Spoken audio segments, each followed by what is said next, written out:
Hi, when looking for comparables of a condo unit in a building that is recently built or still under construction, it could prove to be quite tricky. In this case, we're studying a building called Brickell Heights in downtown Miami, Unit 4506 inside of iMapp. Let's go ahead and find comparables.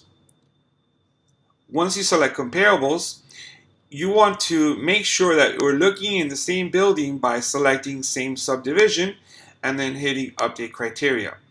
Now within a 6-month range, we found no comparables.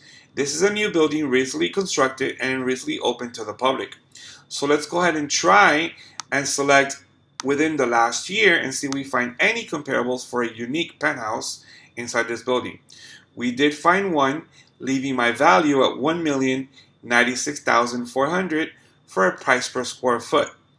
Now, let's go ahead and try and find within 2 years, see if we get additional comps within this building. By selecting 2 years and hitting update criteria, now my total is up to 5. Still, $1,096,400 ends up being the lowest value, while 1.7 is my highest value going over 1 year. This leads me to believe that the prices or the resale prices for condos in this building are lower than the original prices of the new construction for this condo building. We hope this helps determining values for condos in new buildings. Thank you for watching, and thank you for being a Miami member.